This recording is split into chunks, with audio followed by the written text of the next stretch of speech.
Okay, it's another great day here at 82 Maple, and we're getting ready to take feed shed, goat shed, and some other stuff all the way over to beautiful Kelowna, BC.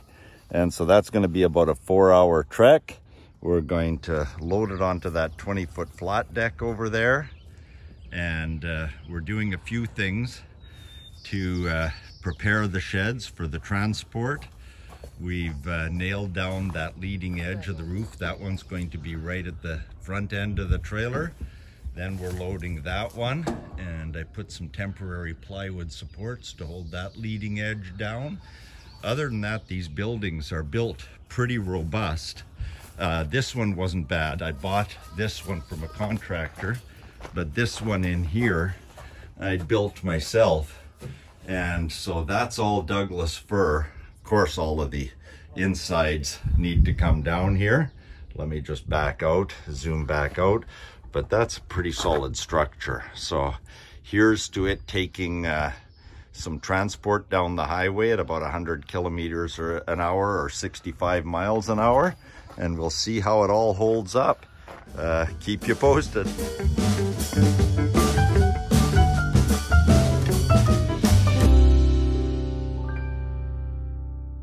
Okay, so here we have the 4066 handling the feed shed. Handles it really well with that counterweight we've got on the 4066, the counterweight box. Kyler's taking it easy because we just threw a couple of 2x8s under for fork extensions.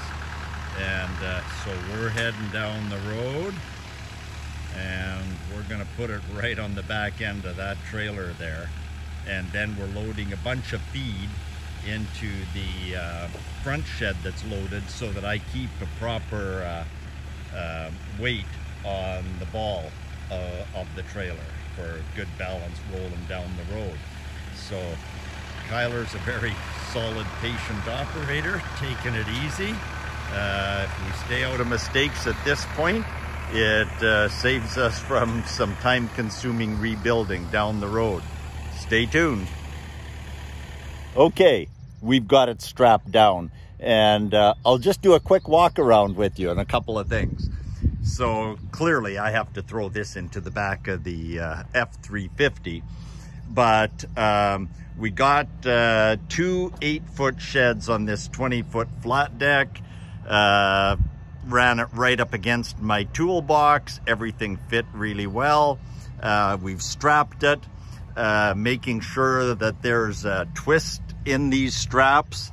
Not sure how well this is going to show up on the video, but if those straps are straight up and down, they just literally work themselves to death in the wind. So I always make sure that there's at least a half twist in them.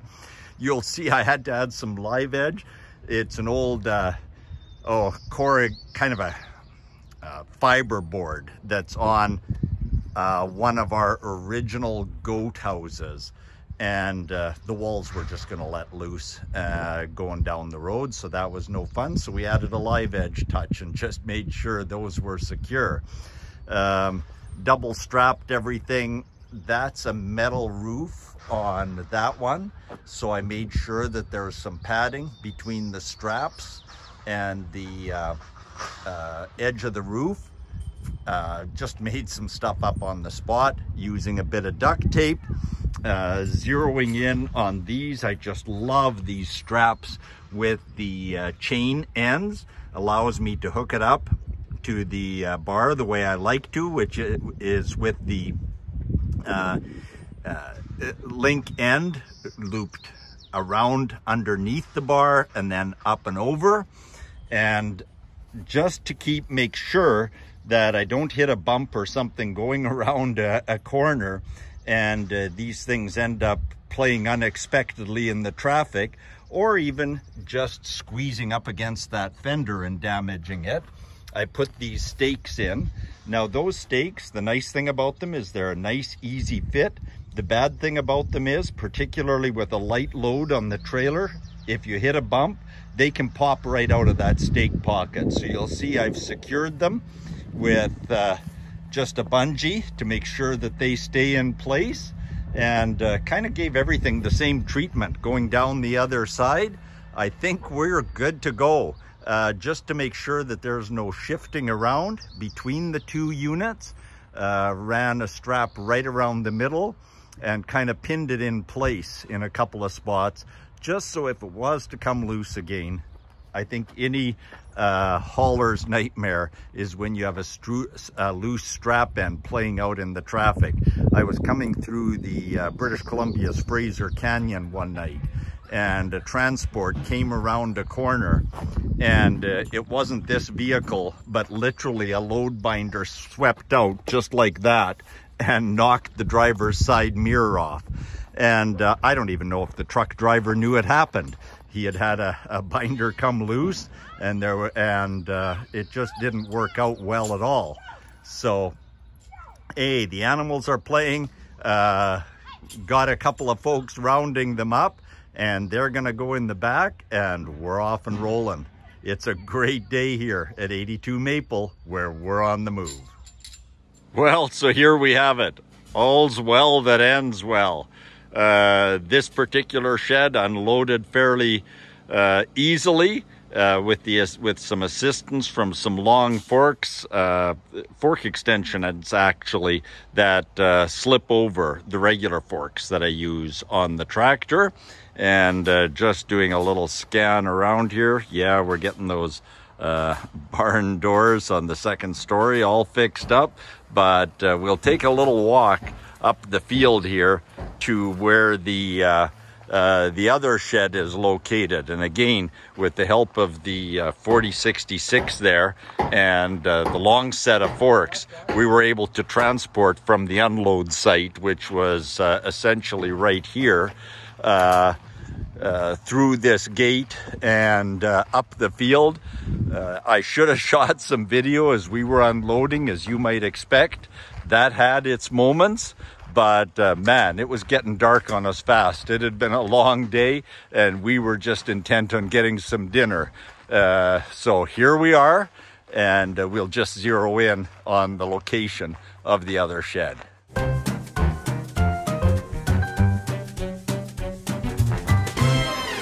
Well, so there we have it. The goats are happy enough. Look at that. They're coming over to say hi. It seems like they've settled in. Right over here, we have the second house on the property. And we've got a couple of horses over here. I'm just going to zoom in a little bit. And you'll see them there under the shelter. They're boarding with us due to the fires that have evacuated a town about 5 hours kind of north of here. And but here's the location of the goat's new domain, and as you'll see, it did not disintegrate as per my worst fears somewhere along the Coquihalla Pass, but it survived, and survived in style with hardly a mark. There we have it. You'll see that live edge down the side here that kind of helped it hang together. Otherwise, those walls would most certainly have blown out of it. But there we are. All's well that ends well. Hey, I thought I'd give you a visual of the fork extensions that we inherited with the property here in Kelowna.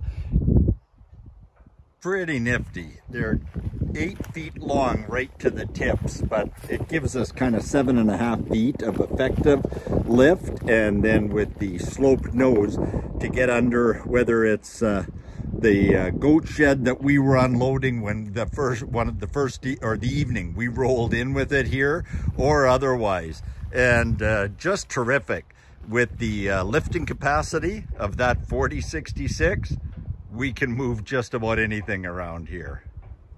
The really neat part about these fork extensions is that whoever created them had enough foresight to weld that little side piece on, and there's actually one on each side, and that allows me to throw a chain through that eye up and around this cross member here and down through the other side just to hold them on, so that as we're extracting them, say we're setting down something like the goat shed or a chicken coop, we can extract the forks or the fork extensions without leaving them behind.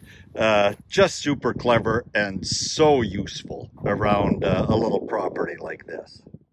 Hey, this is what it's all about. At least according to my wife Coral. You know what, I'm not a horse lover, either by birth or by acquired taste, but that's just pretty. Wow, look at them. So again, these are the horses that came down from 100 Mile House, and look at them. You know, that's just about worth the price of this property, and Coral just loves her horses, and it gives her great pleasure to have a couple of guest horses here for a couple of weeks. Couldn't think of a better note to end this segment on about the about the animal houses on.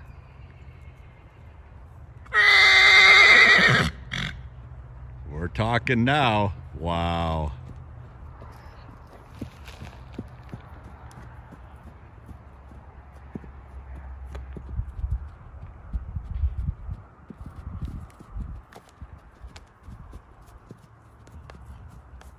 Yep, even I could just watch these guys all day.